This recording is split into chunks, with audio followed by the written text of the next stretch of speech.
rasp. Without the cigarettes. Yeah. Okay. Yeah.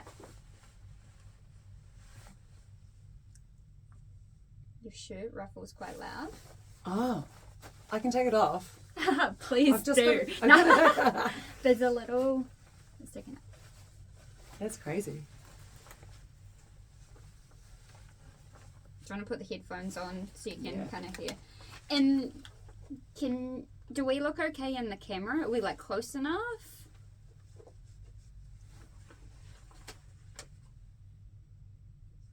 Yeah. Okay.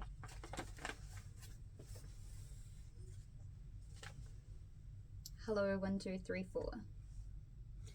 Hello, 1, 2, 3, 4. Hello.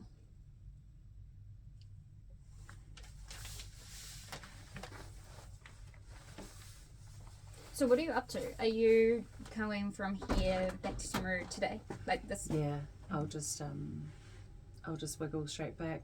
After I actually saw a really beautiful bass guitar at the rock shop yesterday, so I'm just going to pop in and make eye contact with it, maybe try it on.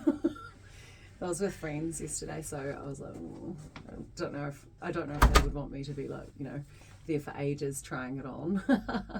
Well, yeah. Mm. I guess that's very mindful, right? Mm. But you also got to do your thing. Yeah. Does this look cool, guys? Yeah, well, that's another thing is in the rock shop, they don't have mirrors. Yeah. I was like, that's going to be a fail, so I will be suggesting that to them when I leave. Take one in with you. Yeah, I'm like, just so you know, guys, I would like to see this in the mirror. Yeah, it's a whole vibe check. Yeah, it's a whole vibe check. Yeah. Cool. Awesome.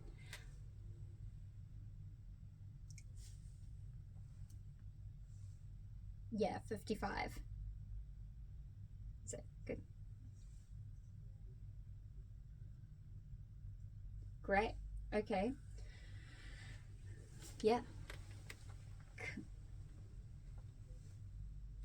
Good morning, Felicity. Hi, Morena. How are you? Good. I'm good. How are you? Very good. I'm so pumped that you are here. So just to give a little bit of context around how we know each other. So we met each other doing the breast cancer cure fashion shows. And we've done a few together now, eh? Yeah, we have. It's like the backstage best friends. Yeah. Yeah, well, you're real nice, eh? Because I turn up to the fashion shows and I'm like frazzled as because I've always driven like 5 hours and stuff, and you're always like cool, calm, collected, and just, yeah. It's always nice when I see your face. And it's I love the chaos with backstage. I just think, we're the people putting it together. So, Yeah. Let's have some fun. And it's always gone quite smoothly, eh? Like, Yeah. there's always like some like kind of chaos, but Yeah. it's... Little hiccups, but they're easily solved. Yeah. Yeah, team of experts, hey? And you just got to make it happen. Definitely. So Felicity is a business owner. So you have your own salon. Yeah, that's correct. I co-own a salon in Timaru with my best friend Sharon. And it's bougie, eh? I've only Yeah. seen the pictures. I've never been in, but it looks super nice. Oh, one of the first words that I put in my business name was boutique. Yeah. So we do like one-on-one service right from start to finish, and we've got a great team of specialists who just love creating beautiful hair. Yeah, nice. And then you do lots of things, right? I do. So you're also like a personality of Timaru. And I make this like joke, but it's not really a joke that one day you're going to be the mayor, right? I know, I just think that my lifestyle may not be suitable for the mayor. Yeah. I quite like singing karaoke in the bars. And Yeah. So tell me about that, because I saw that picture pop up the other day and you were wearing that killer jumpsuit, that orange number. Yeah. I love that. It was cool. It was a retro rock gig at the local museum. Yeah. It's a free community gig, and they had 5 bands, so we were really lucky to be invited to play. Yeah. My band is anything from jazz to rock to blues, anything. We love a little bit of cowpunk. Yeah, cool. And how often do you play? We play just randomly, like a couple times a month kind of thing. But yeah, we love to practice a lot. We like creating music as well. So the covers tend to be more popular. We can get more gigs with covers, but we're all seasoned musicians that like to create music as well. So, yeah, Cool. feeds the soul. And the other thing that you do is you work on the New Zealand Fashion Week shows as well, right? As a creative director, is that right? Yeah, that's it. So the Joyco creative hair director for Fashion Week, and this year I shared the role with one of my colleagues, Dylan Quinn, and that was really awesome because we both bring really different skills to the table, and we work so well together. Yeah, I've met Dylan I think twice now. He's a bit of a gem as well. Yeah, he is. He's even more zen than Yeah. I am.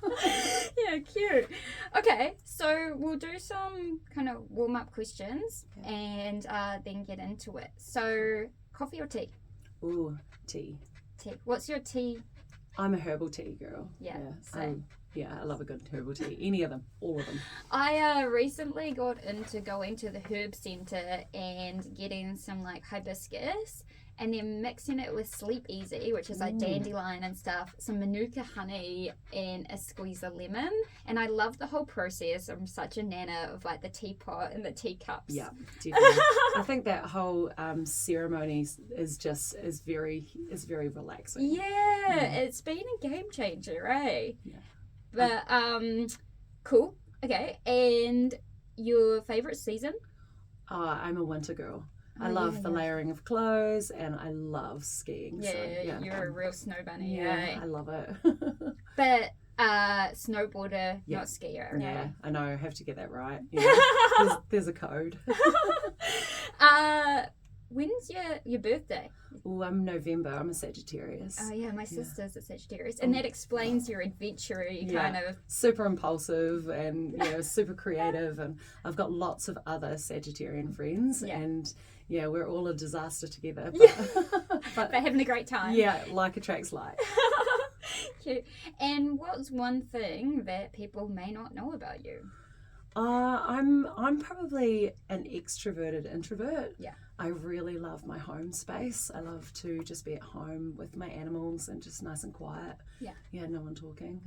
Same, and people would not expect that of you, because you know how to really like turn it on, and you are really like the energy force wherever you go. Oh, I love to be vibrant and make your own fun. Yeah. And I love meeting people and being around people, but that energy, you definitely need to recharge it somehow. So, and that's just my home. It's a wee safe zone. Yeah, and it's funny, because I think that people often think that if you're really outgoing and have the kind of personality like both you and I actually have, that we are extroverts, but it's not, because what your true style is how you recharge, not what you can kind of make happen. Definitely.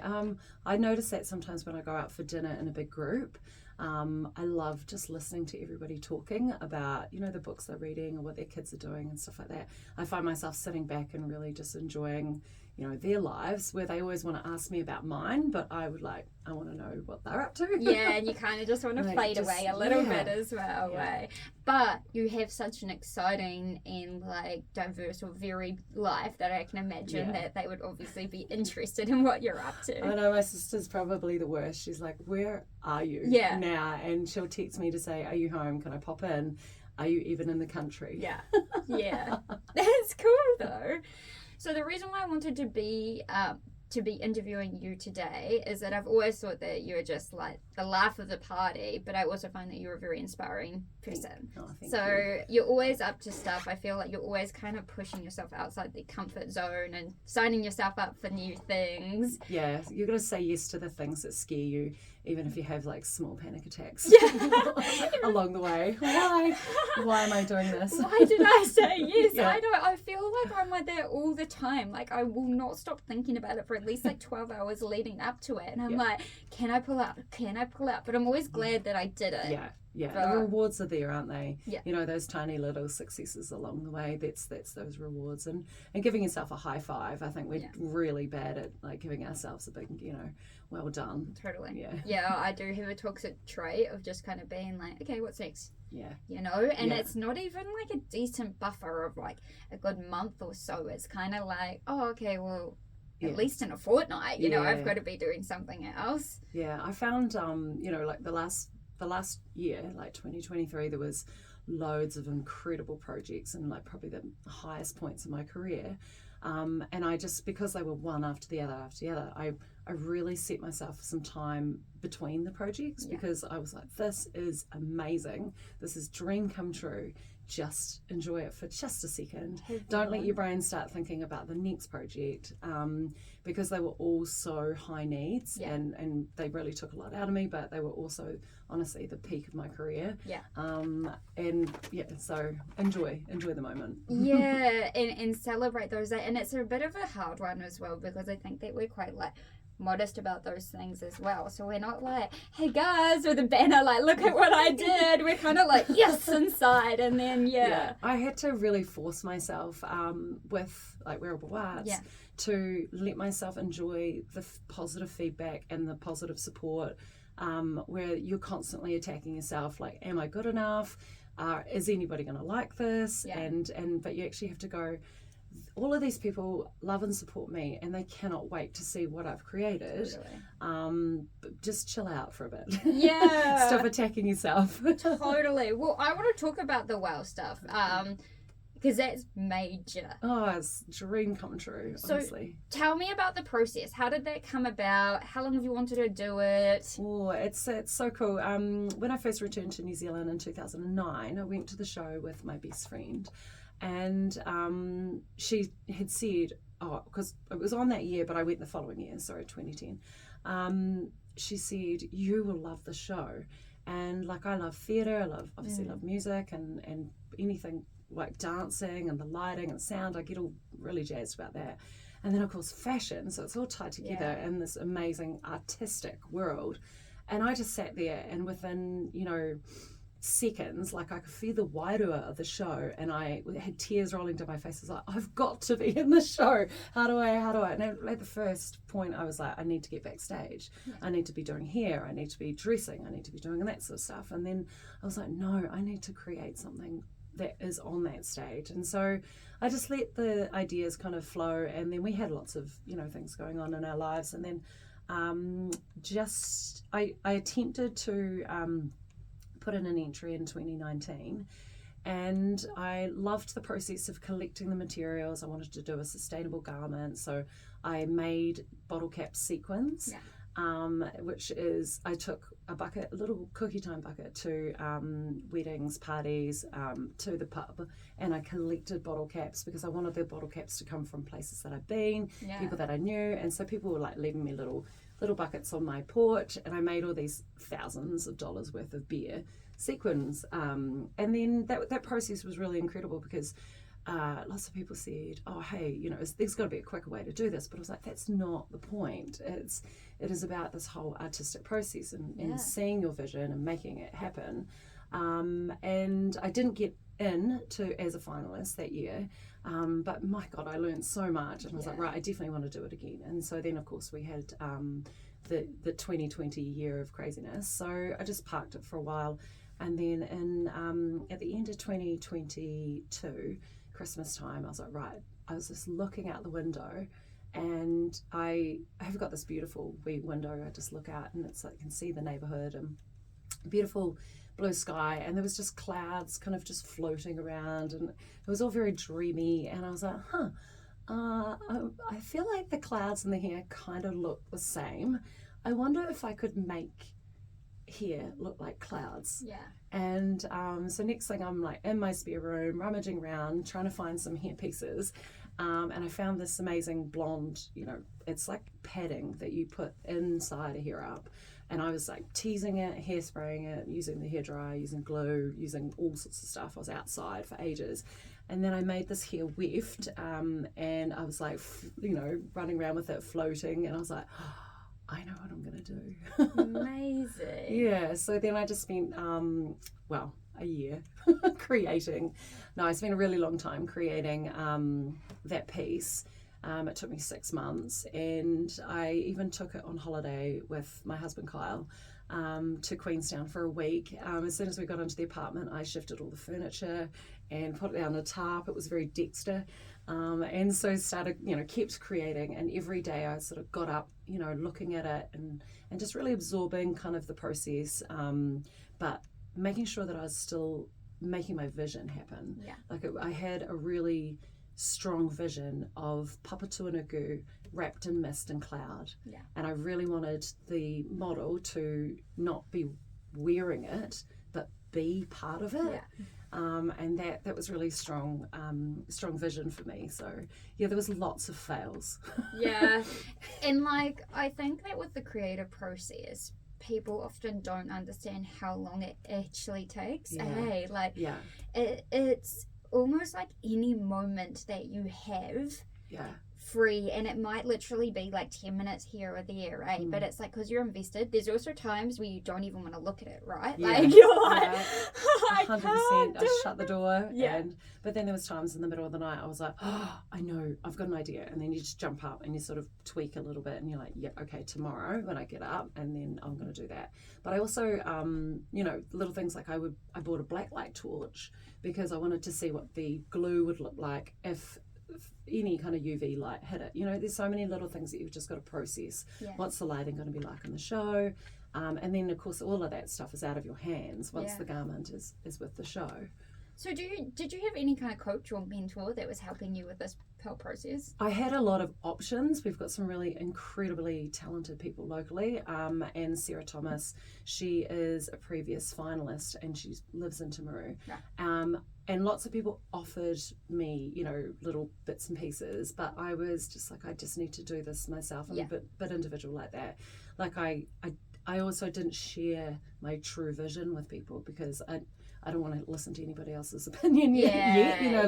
Oh, what does that mean to them? It's like it's of course it's subjective, but I wanted to create it so that then they can have their opinions. Totally. No, I understand that. I mean, even that the cord boiler suit that I've been working on, because I worked with all lads, when the sample arrived, I was so pumped. And I know they don't care. They care about diggers and trucks and attachments and that sort of thing. But anyway, they're so used to seeing me lug all these boxes and mannequins and stuff around the place. So I was showing them, and they're like, what? The cargos? Those big pockets in fashion? I was like, it's not about what's in fashion. It's about what I love. And I was like, I want to wear it to a festival and not be able to take it back because I got my pockets and stuff. But yeah, sometimes that feedback isn't that helpful, even if their intentions are really nice.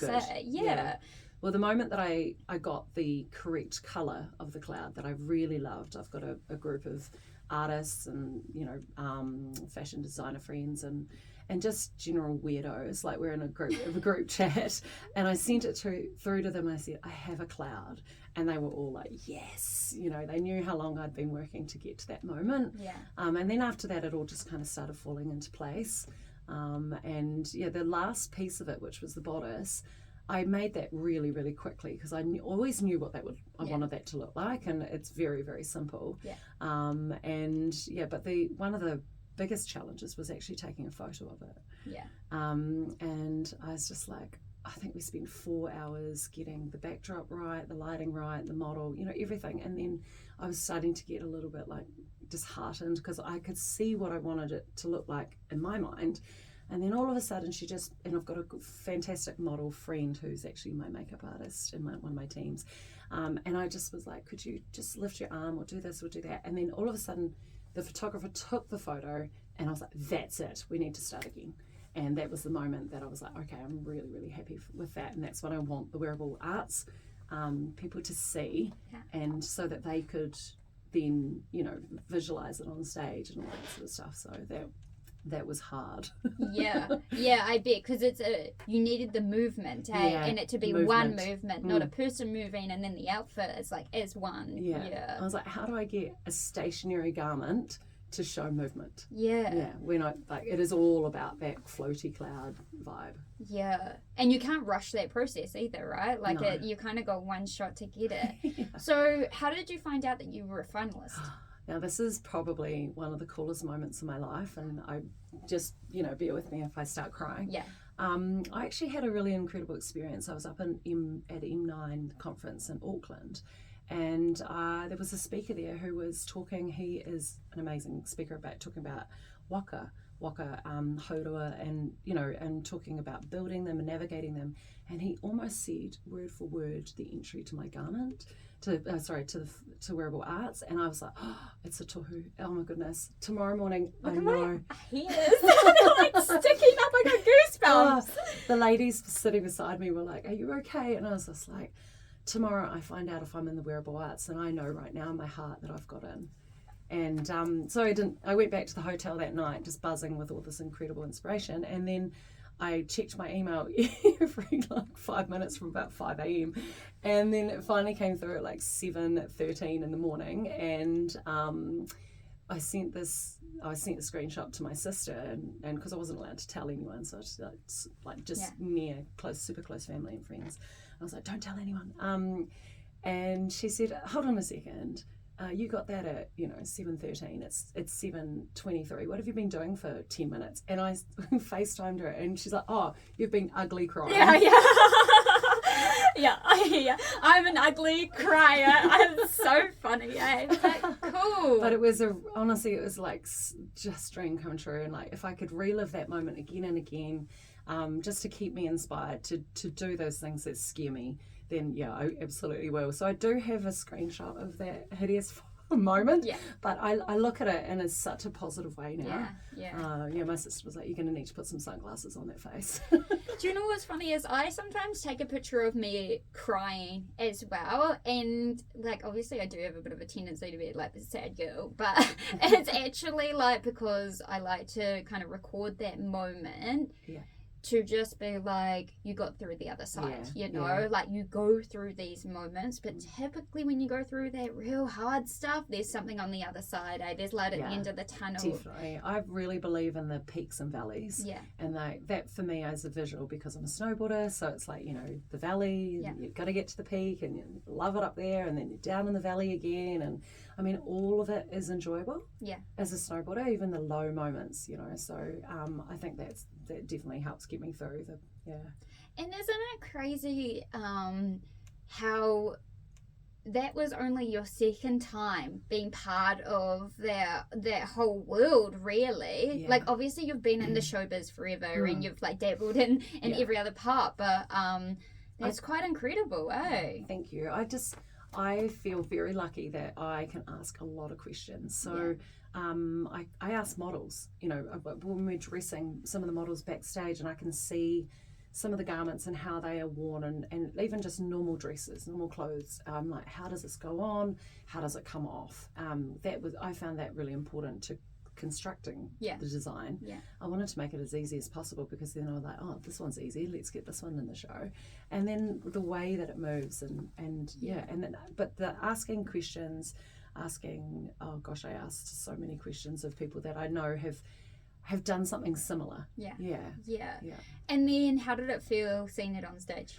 Well, God, I don't think, again, back to being the most nervous I've ever been in my life, and my family, my whānau that was there with me that night, they were just looking at me side-eye, oh my gosh, she's so nervous.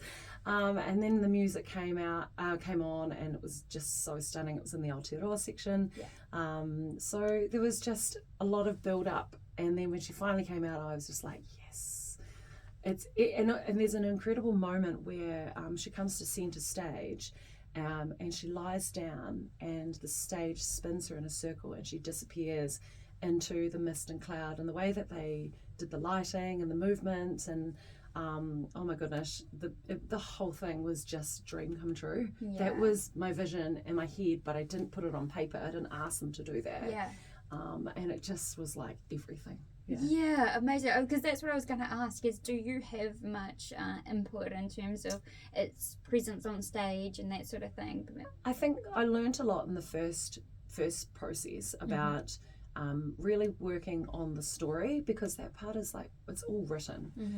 You can send a 20-second video, but 20 seconds is nothing. So you've got to really paint a picture with the story.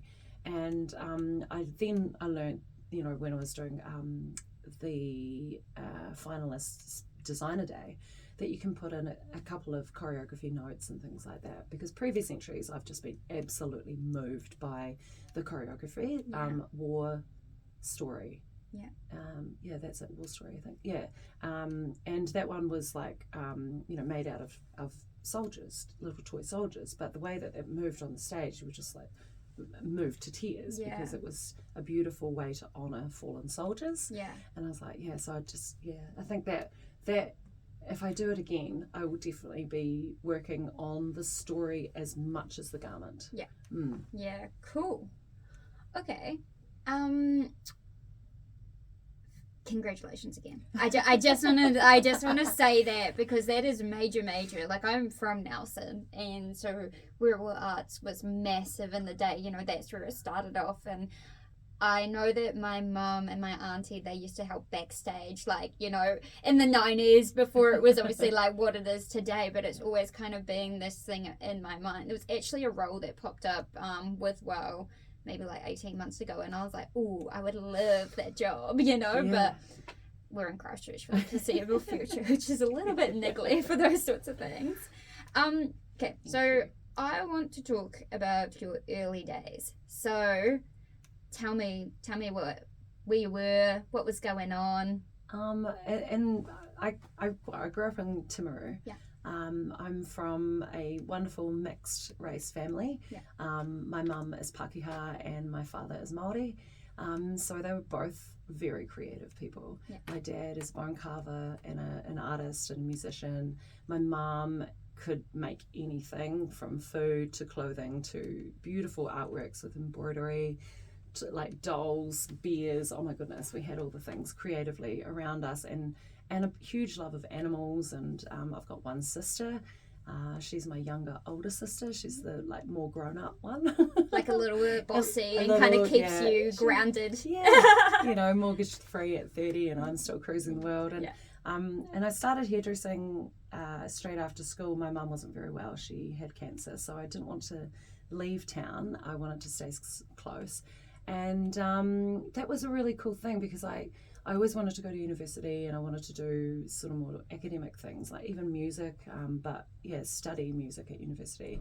But then one of my friends was like, I think you should just be a hairdresser. And I was like, what? I didn't even think about it. And it has been the most amazing and rewarding career. Yeah. I can do anything. And within hairdressing, if you get a little bit bored with something, you can just sort of try something else. So you can specialize in color or cutting, or you can be in management or marketing or, product development or even education. There's so many avenues that I just didn't realize how rewarding this career was going to be. Totally. And I mean, I think when people think about hairdressers, they think of the classic going into the salon and stuff, but it's so much more than that, right? Like, absolutely. And you really do delve into like almost every single part of that industry, and also I think that's probably what keeps it really exciting and refreshing for you, right? Is that no day's the same for you. You're always meeting new people, not just like clients, but like the crew from breast cancer and all that sort of thing. Yeah. So I've been working with Joico as the New Zealand ambassador for a few years now, and so they give me lots of opportunities to work. I just presented education in Sydney last year. That was honestly a dream moment. But we can meet so many other people within the industry that you're always staying really inspired. Yeah. And people love to share in hairdressing. There's no like secret recipe because the recipes are the same. Everybody cooks different. Yeah. So, sharing, I always share my color recipes. I share everything. If anybody asks me, I'm like, yeah, this is how I did it. And, but then they go and do it themselves. It's totally different. Yeah. Because they put their own individual taste onto that things. But with, in regards to the variety, like, I love coming back to the salon and doing 9 to 5. Yeah. I just really look forward to my clients. I feel, again, it's probably like that, you're home, and it's like we're still really creative.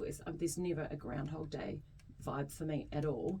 It's just, I love reconnecting with people who have helped me grow my career and grow myself. They love and support me, and I love and support them.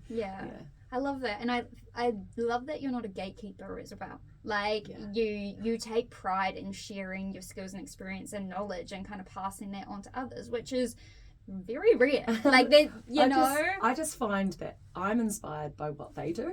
like I'm like, oh, how did you do that, and why did you want to do that? And I love the outcome, and that looks so cool. I want to try that. So no bad vibes from no, you either. no. I'm like, show me. Cool. And so your friend told you that you should get into it, and then did you go do like an apprenticeship? So because mum was not well, I didn't want to be working, and committed to a job.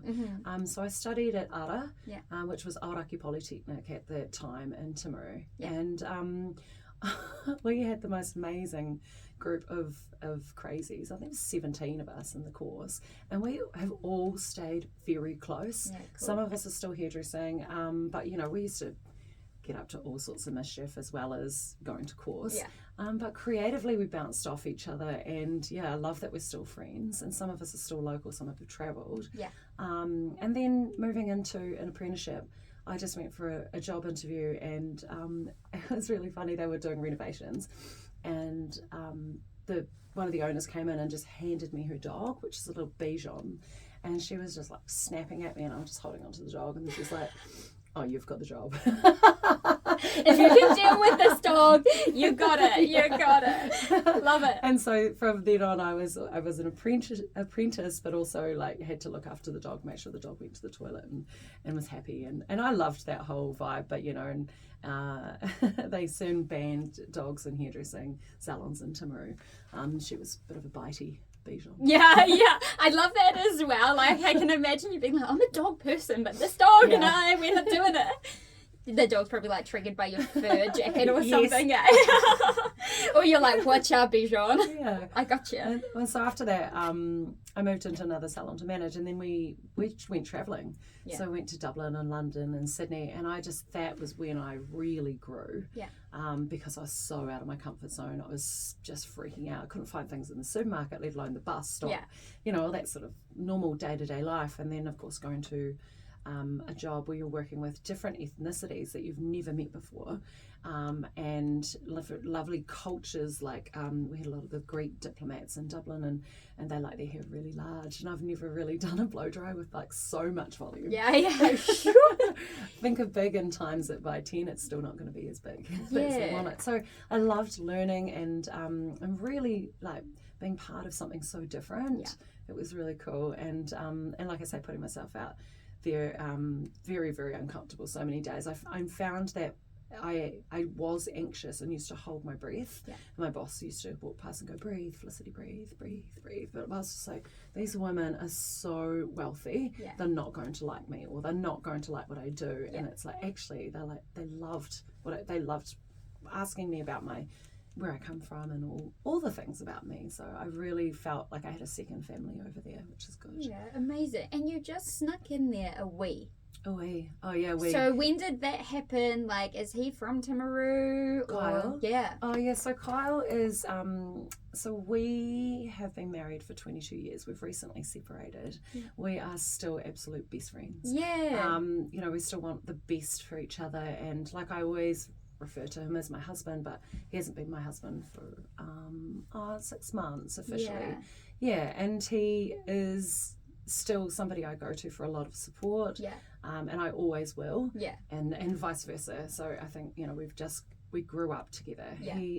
I've known him for half my life, so 22 years, I'm 44, so and vice versa. We're just the absolute besties. We had the best time traveling overseas, and we've got a lot of shared friends and a lot of coming from the same sort of town and stuff like that. It's a massive chunk of your life, and that's really admirable that you guys can still like each other and like each other for who you are, and that sort of thing. Always lots of hugs and telling each other the good things about each other. And do you have like split custody of the dog? We sure do. Week on, week off. He gets 3 nights a week. But also, if I'm away, he totally just takes over and just looks after the house. I don't even have to think about anything, and that support is I'm so grateful. It's very valuable to me. Yeah, cool. Okay. So, when you were 5 years old, that you wanted to be a musician, right? Oh yeah, 100%. Yeah. I thought I was going to be in an orchestra or a concert pianist, or I was such a classical nerd. Yeah. And then, of course, when I was a teenager, I was a bogan. Yeah. So I was like metal bands and stuff. So, but yeah, that was always a dream. Yeah, cool. And I guess how do you integrate that into your everyday life? So you're part of a band now. Is the dream to do that? I definitely toy with the idea. Yeah. Part of me was like worried that if I made it my day job, would I love it as much? Yeah. And that's why I think that like I have a day job that I really love a Yeah. lot. Yeah. So if I can fit this in, and keep learning lots of things about music and experience music differently with different people, then I'm really satisfied. Yeah. I find I get so much energy from having a jam with my friends. Yeah. I've been playing or jamming with the same guys since I was like 14. Yeah. And we don't play in a band, but we play, in sheds and in the back room of the salon and stuff like that, just to kind of mix and mingle. And we still play the same songs since the 90s, but I absolutely love it, and it fills the cup for sure. Yeah. But I really would love to create music. I used to write a lot of music when I was in my 20s, and actually sort of teenager and 20s, but you had more free space in your head. You weren't thinking about paying your mortgage and all the day-to-day going to the supermarket. So I just would like to be able to get to that headspace again and create some more music. And I've definitely got a group of guys that as soon as we start playing, I'm like, oh, that's where we're going to go with this. I love that. We all add our own seasoning. It's a funny one because I feel the same with my career. Like I love creating clothing and that sort of thing. I'm not a money person. So that's definitely not my forte, which makes me pretty much like, not a normal creative. Yeah. Like, don't worry about the cost. What does it look like? And people love it. Someone please take care of that part for me. But, leaving my HR role in November last year and having a few months to kind of focus on the clothing brand, the concussion really just destroyed things for me. Like it wasn't the plan, but I also think that concussion was necessary for me to take a breather. Like otherwise I just felt like this pressure of you don't have a guaranteed salary anymore. You need to be out there, girl, making it happen. And then the concussion happened within a week, but I kind of found that after a few months I do love creating clothing, but I don't want that pressure of that being like the way that I pay my bills. Like it kind of takes the fun out of it, and it adds all this extra pressure and stuff. But I also miss that like HR can be really brutal, and in my time I've done a lot of like restructures and disciplinaries and performance management, and often that can weigh you down. But I actually love that like one-on-one, relationship building, leadership coaching and all of that sort of thing. And I think that that's really relatable to what you're saying. It's like actually a balance of both is really good. You don't really want to do both all day, every day. And that's why we do look to do other things. But it's how do you get that balance right, eh? Definitely. And like being able to be paid to play music is still like I put the money aside and I just spend it on more musical instruments. That's what that's for. But again, you don't want that to definitely drive the whole project for sure. You don't like go into anything looking at the financial outcome, do you? Like with anything creative, you're just like, I want to share this beautiful thing that I have inside me, that I want to share this with the world. And if I get anything from it, like that's a bonus, isn't it? But if you're making people feel good or look good, and especially clothes, that just lifts people so much. I love your designs. I'm very excited about the boiler. So I can't wait to see it on you. I can't wait.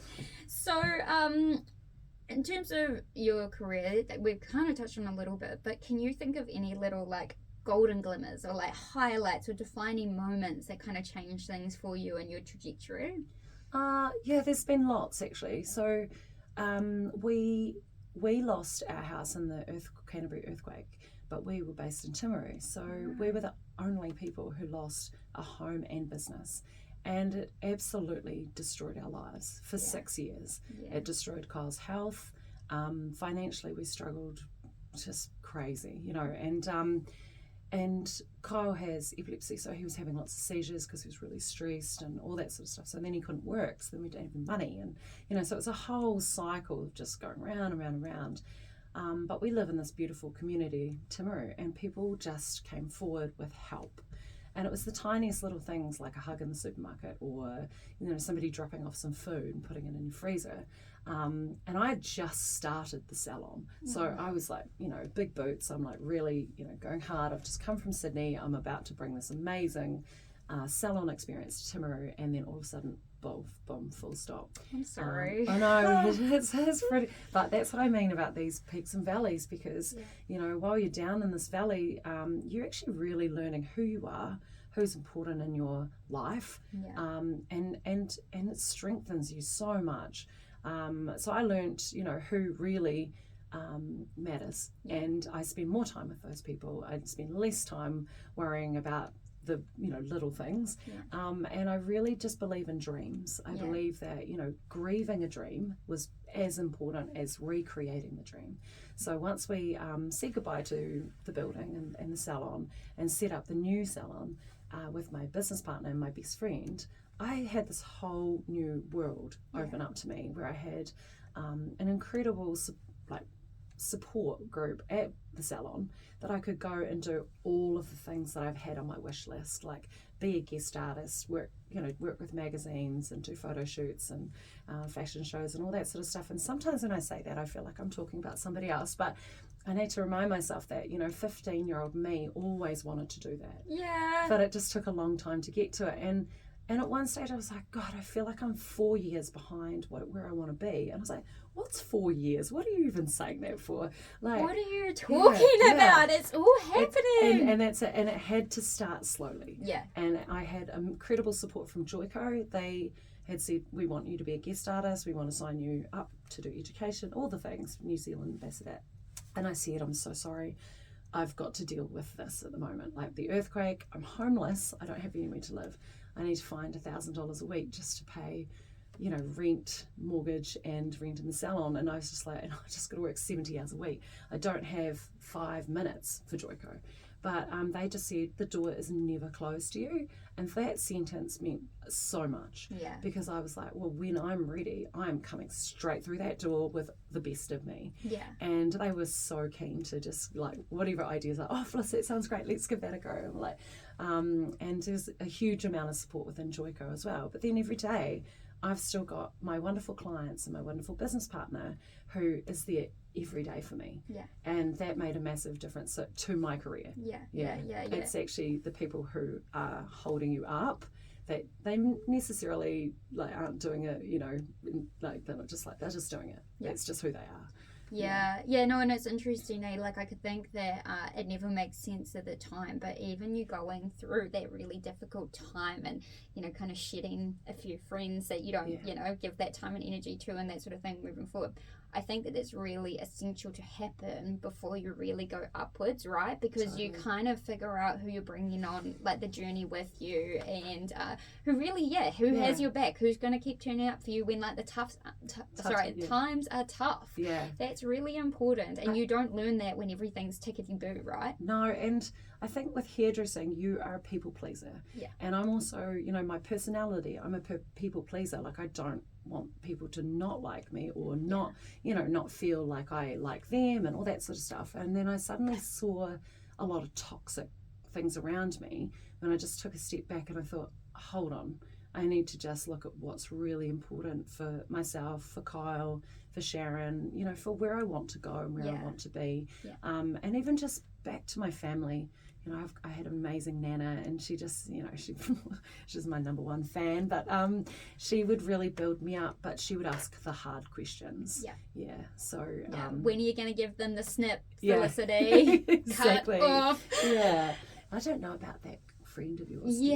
And they're always right, hey? I definitely remember that growing up, you kind of knew who your friends were. They were maybe say kind of mean comments, or they might ditch you for someone cooler, and that sort of thing. And your mum or your nana, they're the ones that spot it, and you're kind of in denial for a bit. You're like, oh no, because you obviously know the good stuff too, right? And no one's perfect, but it's always funny. And I definitely noticed that in my role as a stepmom now, with pics especially, where I'm like, oh, she's not a long-term friend, love, but you've also got to be careful, you don't want to put too much in in the mind. Yeah. And even just like the way,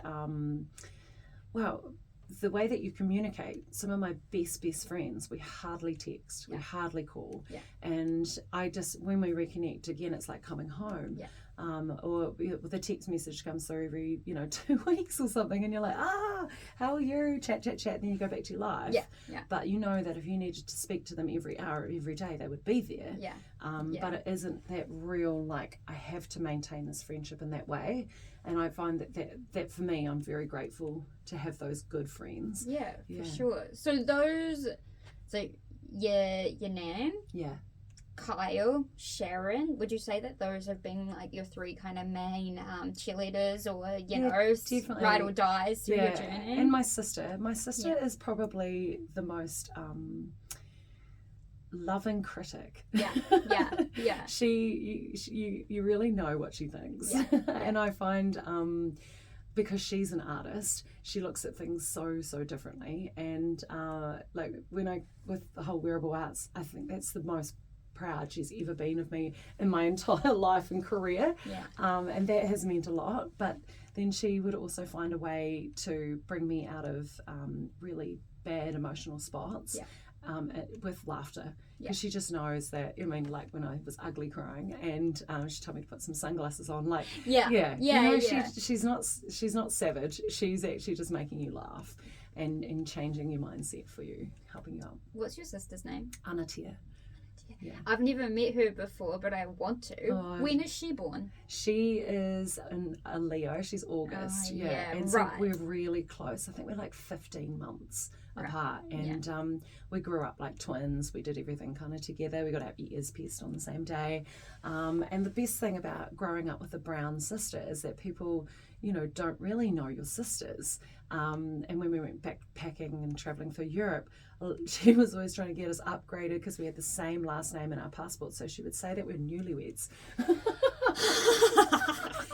And only a sister could do that, eh? And you're like, okay. Sister humour, sisters. Yeah, my sister, I have two sisters, and I would say both quite the same. So I've got Casey, who's 4 years or 4.5 years older than me. I say 5, and it cuts her. So on the podcast officially 4.5. And she's the same. Like, she's always been quite, I would say, a little bit savage. Like, like she does not sugarcoat stuff. She's not going to give you like star treatment or anything like that. But also, I go to her house and are around her kids and stuff, and I feel at home. Like, and I think that it was really interesting. A few years ago, I was in the Philippines, and Case moved to Melbourne, and that was the first time that we had kind of not been in the same spot.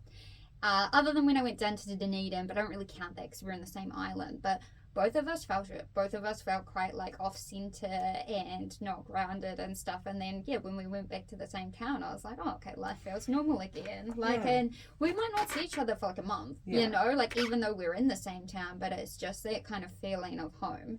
And then my older sister, Melissa, so she's 10 years older than me. And she probably kind of moved out of home when I was like 11, 12. But again, I'd say Melissa's my safe space. Like, we do have that older, younger sister thing where I can always count on her. I talk to her about the deep stuff, and she's a naturopath, though she's very and she's always been that way inclined, especially like when I was a teenager, and I'm like, oh, like, why have you got crystals, and like, why have you got all these essential oils and stuff? And now she like sends them to me, and I'm like, thank you, Melissa. I need this.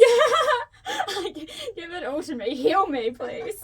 But like there's something really special about sisterhood, eh? Yeah, and I think I'm so lucky that she grounds me, because sometimes I get like a very overwhelmed moments, or like with some of the work that I do, and I just go, oh my god, this is happening, and then she'll just find some way to make it very, very minimal. And then back to what's happening in the garden and what the kids are doing, and I love that. I absolutely love that. Yeah. How many kids does she have? She's got 2. Oh yeah, nice. Do you love your role as an auntie? I just felt so blessed to have them. We made a pact after Mum passed away that wherever we were in the world, we would always try and live near each other when we had family. Yeah. And she actually didn't tell me that she was pregnant till she was 5 months, because I was living in Sydney. I was living the dream. I had the best job, best life, best apartment, and I was just having a great time. So she didn't tell me. So my whole friends and family and everybody in Timaru knew she was pregnant, and they kept the secret from me because she said, I don't want Fliss to come home. Yeah. I don't want her to feel like she has to come home. And as soon as she told me, I was like, instantly, oh, I'm coming home. And she's like, no, I don't want you to do that. So I took 2 months off, went back to Timaru and had the best time with this beautiful newborn. Yeah. Lived in the house together. We lived as, these 4 adults around this wonderful tiny little baby. And we all had wonderful roles of supporting each other, cooking and cleaning. And my husband, Kyle, he was just in charge of making cups of tea. And, so we did lots of stuff together. And then when I went back to Sydney, I just felt so empty. Oh. And I cried every day in the shower. And then Kyle was like, hey, we're actually going home. I was like, no, we live here. And he goes, no. Within 2 weeks, he was back in Timaru. And I was like, what? Oh, how good how he was he just ready knew. to do. He knew, and that he wanted to be there too. Yeah. So he came back and got a job, and then I just saved money, and to buy a house and to start a business and to get married. all of them in a short period of time. all a very short period of time. They were all the things that I wanted to do. And then I came home, and gosh, I love it. I love Timaru. I'm just definitely a big fan of the small town. There is so many opportunities if you want them. Yeah. And lovely connections with people, again, if you want them. And Timaru is a funny place as well because it's so handy. Like, in comparison to, say, Nelson, where you can drive to Blenheim, but it's like 2 hours, and then what are you going to do in Blenheim? Yeah. Or, a 5-hour trip down south or whatever. Whereas Timaru, you can go to Dunedin, Queenstown, up here to Christchurch. Yeah. Like, there's the ski field is an hour away. Yeah, ski fields. You've got the ocean in Timaru as well. Lakes just up the road as well. Yeah, so those. Definitely feel open air, salt, wind, the water, the whole thing. All those elements have been very important to come back to after living in a city like Sydney. Yeah. It's beautiful. Yeah. Sydney's beautiful. And we lived on the water. But I couldn't, not live by the water. Yeah, it's a funny thing us, like small town girls, because like for me, I'm grateful to live in Christchurch, and there's lots of things and opportunities and stuff that wouldn't be possible if I lived back home in Nelson. But I also know that the city's not me forever. Yeah. But I did know when I was young that I was going to live in a city. Like I lived on a farm, and I was in a paddock, and I'd see a plane go over, and I'm like, I really want to go on a plane, And it's so funny because I didn't go on a plane until I was 15. Wow. Like my parents were sheep and beef farmers, and they never ever got off the farm. And if we did, it would be like to Golden Bay or for a sports tournament, soccer tournament down here or something like that. But yeah, my first ever trip on a plane was to Australia, and I was so lucky. Like my best friend parents were taking her over, and she's an only child, and so they wanted some company, so they took me along. Like, great opportunity. But now it's like I'm on a plane all the time, and I get migraines from them, and I'm like, oh man, I manifested this as a child, and now I'm like, get me off here. I know, I love traveling as well. I think very privileged to be able to travel and to go and do all the things. And I still, like, definitely small town girl, get really excited about going on the bus. Yeah. Oh my goodness, when I go to Wellington, I love, like, I want to go on the bus. I don't want an Uber or taxi. Just let me get on the bus. And people watch and stuff, See how it all works. Press the buzzer. So with your career, you've done lots of things. I'm sure you've had some naysayers along the way, eh? It's been kind of weird. Not really. Oh. I think that's I think the criticism comes from within. Yeah. Yeah, and like there's probably going to be people out there that have. I just never heard it. Yeah. I'm very, very lucky, but I definitely feel like I'm my biggest critic. Yeah. I spend a lot of time not sleeping. Yeah. Worrying about things that I want to do and creating things and setting unrealistic expectations of myself. Yeah. But I know what I want to achieve. Yeah, I hear you. Yeah. So, oh man, I feel like all day, every day, I'm just punishing myself internally. I need to let that go a little, and I'm definitely working on it and like reading all the self-help books and doing all the meditating and the journaling and you know the mental health walks and all that sort of thing. But yeah, like my inner critic is very loud, very, very loud, shouty voice. Yeah. It's abrasive. It's there. Hey, do you have a saying or a quote or anything that has stuck with you during this journey? Yeah. I back to probably peaks and valleys. Because like I love lots of whakatauki, and I use whakatauki throughout my life. But I find they're so varied. And I do maramataka as well, so I'm always looking towards that inspiration, te ao Māori. But when it comes to day-to-day things, you just got to go, today is on the way down into the valley. We're in the valley today. Yeah, perfect. Hey, and this is going to be my last question. Do you have any moves planned? Like, without giving too much away, can you tease a little bit of what you're up to? I've got a really cool opportunity to learn some hairdressing abroad this year. So I'm going to do a study tour with Joico starting in Barcelona in September. So I feel like that's talking about somebody else, but an incredible opportunity to go and be inspired by other hairdressers and to also share inspiration with other hairdressers. So that's going to just be for 7 nights on a little cruise. So there'll be lots of networking and hopefully a bit of karaoke and dancing, but lots of breakfast chats and just hanging out. It's just, I've been looking at it as an educational sleepover. Amazing. Well, congrats again. Thank you. This hour has just flown by. Like I feel like it's been 20 minutes. Yeah, I know. But I'm very grateful for you to come on. Thank you. And you've shared some stuff. We shared some stuff that you might want to edit out as well. Let's have a conversation about that. But I just want to say thank you. You've been a gem, and you really are that face that pops up at those shows that I am always just so happy to see. Auckland Fashion Week with you was a really cool moment as well. I love how you don't mind hanging out with Muzz and I as well. Like that's really cool because I'm always like way more normal when he's around as well. But that was fun. That was really fun, and it's not. We weren't. Well, some of the shows I was sneaking into, but obviously waiting to see if there was a spare seat. But you're equally as pumped to see the designers and to support the designers, and I'm so inspired by that. I find the inspiration is mutual, Zoe. Thank you. Well, I think that now is the time that I thank the listeners for tuning in. So this episode will be available on Apple, Spotify, and Plains FM. Just thank you to everyone involved, and the biggest thank you to Felicity, who travelled from Timaru today, and she has a hectic schedule to make it possible. Oh no, it's been an absolute pleasure. Thank you so much for having me. All right. Yay! That's a wrap. Give me a hug. Gosh, you're good. You're so good. You made it so nice. I have a little present for you. Oh, you wee darling.